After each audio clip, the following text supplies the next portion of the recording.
قرآن مجید کی 5ویں سورت سورۃ المائدہ، 16 رکوع ہیں اس سورت کے اور 120 آیتیں ہیں۔ المائدہ کا معنی دسترخوان ہوتا ہے۔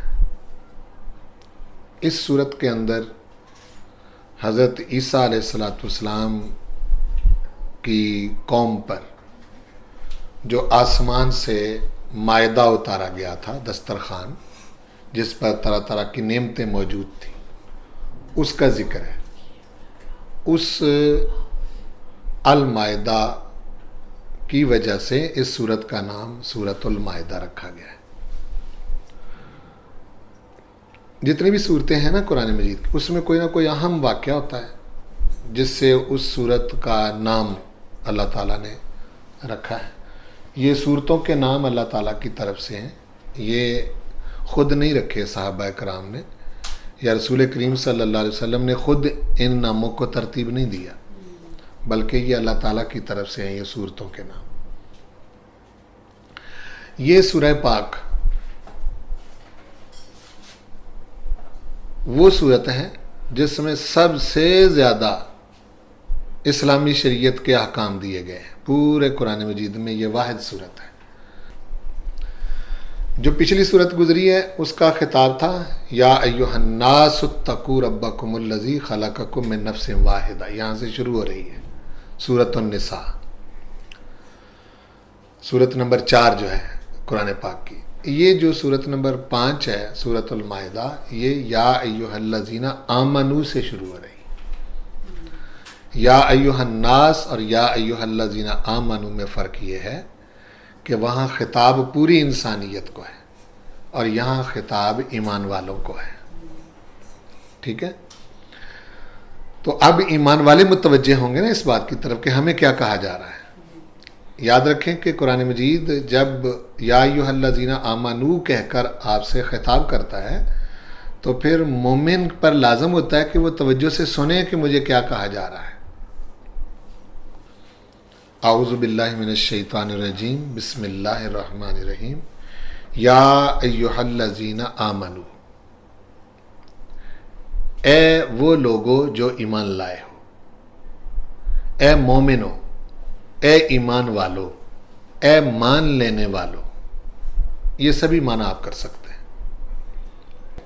اوفو، پورا کرو، بالعقود، عقود کو، عقدوں کو پورا کرو، معاہدوں کو نبھاؤ۔ عقد جو ہے یہ گرہ کو کہتے ہیں۔ جس طرح نکاح کے بارے میں قرآن مجید میں آتا ہے، آپ نے پڑھا ہے پیچھے، عقدۃ النکاح، نکاح کی گرہ۔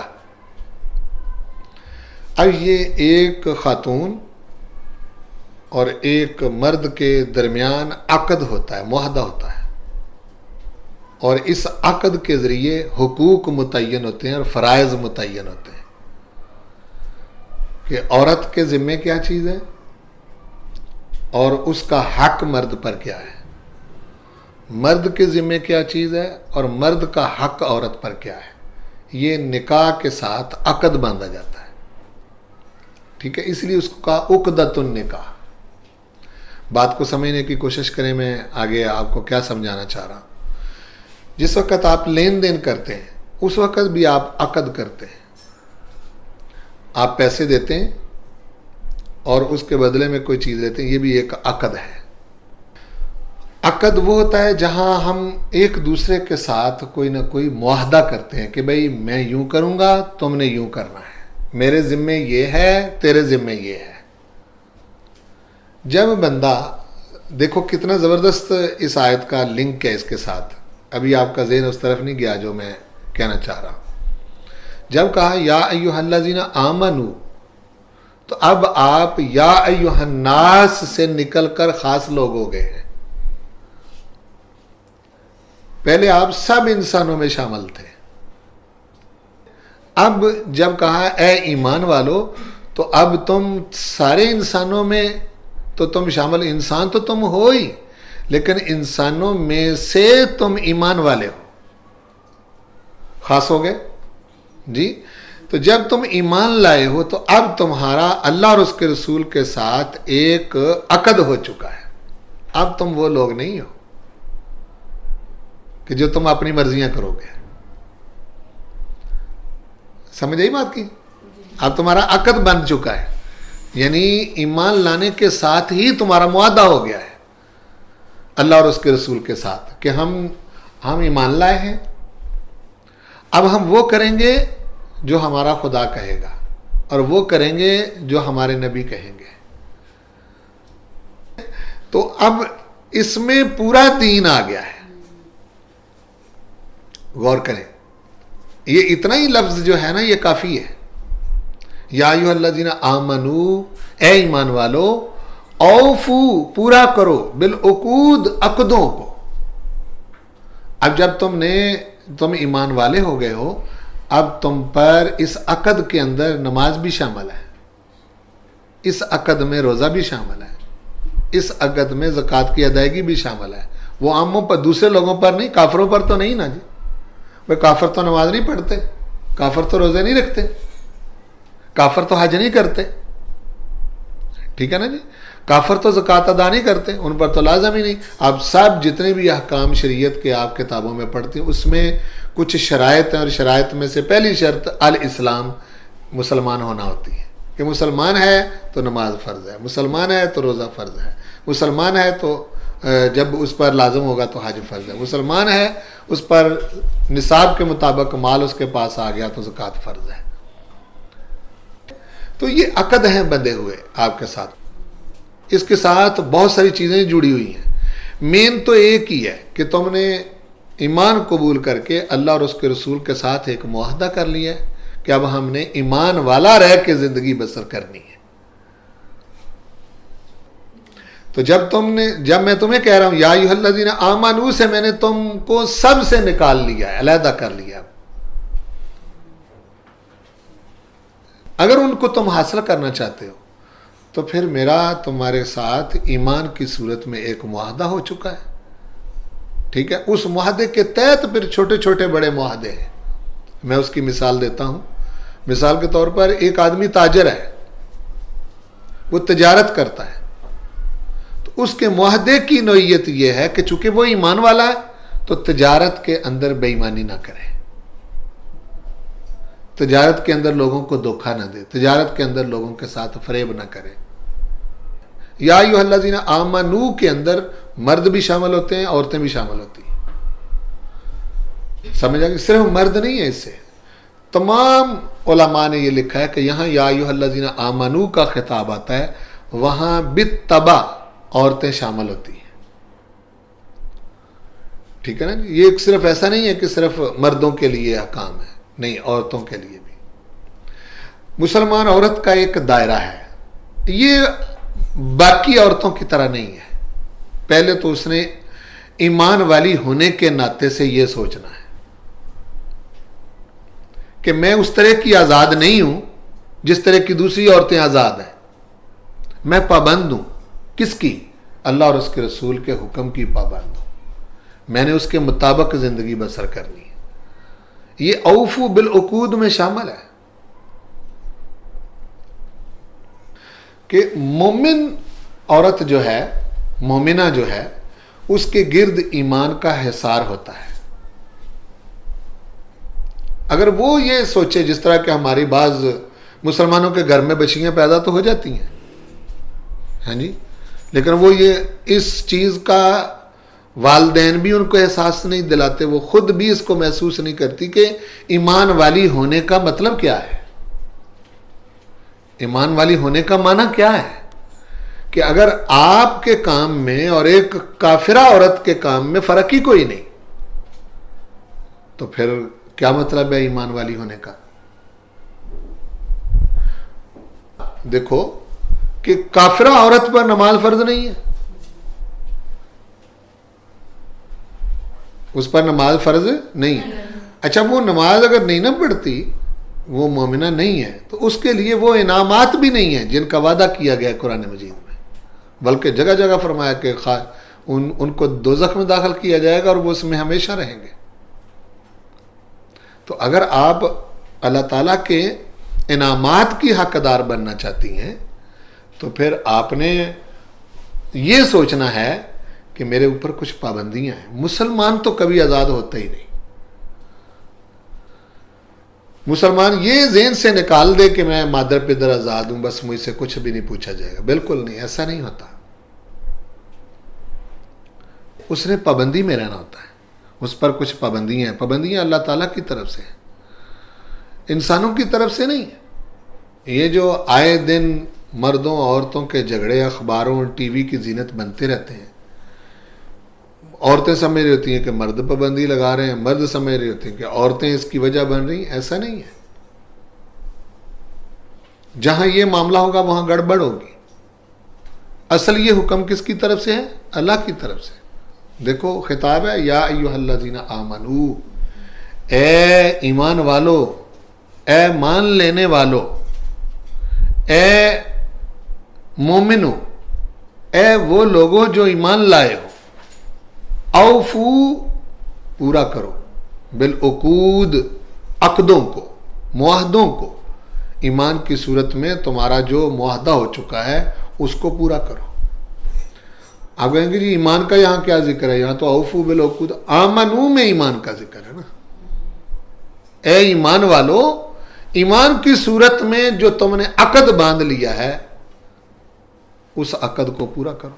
اس کے تحت پھر ایک شخص جو ہے وہ ملازم ہے تو وہاں اس کی اور ذمہ داری ہے، ایک شخص استاد ہے اس کی اور ذمہ داری ہے، ایک گھر کی خاتون خانہ ہے اس کی اور ذمہ داری ہے، ایک بچوں کی ماں ہے اس کی اور ذمہ داری ہے، ایک کسی بھائی کی بہن ہے اس کی اور ذمہ داری ہے، ایک بیوی ہے اس کی اور ذمہ داری ہے، ایک بیٹی ہے اس کی اور ذمہ داری ہے۔ علیحدہ علیحدہ میدان ہے اور علیحدہ علیحدہ ذمہ داریاں ہیں جن کو اس نے پورا کرنا ہوتا ہے۔ جنت کا نام سن کر منہ سے رالیں تو ٹپک پڑتی ہیں۔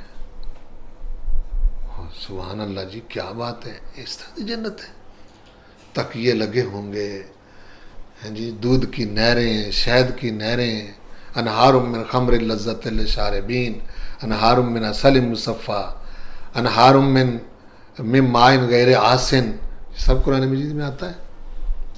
تو جنت کا نام سن کر جو ہے وہ منہ سے رالیں تو ٹپکتی ہیں، لیکن وہاں تک جانے کے لیے اوفو بالعقود کرنا پڑے گا،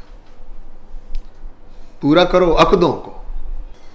اس صورت کے اندر بہت زیادہ عقد ہے جن کا ذکر آئے گا مومن ہونے کی حیثیت سے، تو ان کا ذکر کرنا جو ہے وہ ضروری تھا، تفصیل بتانی بھی ضروری تھی، لیکن پہلے ایک ایسا کلمہ لا کر سب کی پابندی کی شرط لگا دی۔ احلت لکم بہیمۃ الانعام، احلت حلال کر دیے گئے، لکم تمہارے لیے، بہیمۃ الانعام بے زبان جانور، بکری ہے، گائے ہے، بھینس ہے، اسی طرح اونٹ ہے، اس میں جنگلی جانور بھی شامل ہوتے ہیں، ہرن ہے، تو یہ بہیمۃ الانعام حلال کر دیے گئے تمہارے لیے۔ الا ما، مگر وہ، یعنی وہ حلال نہیں تمہارے لیے، یتلا علیکم، جن کی تلاوت کی جائے گی ابھی تم پر،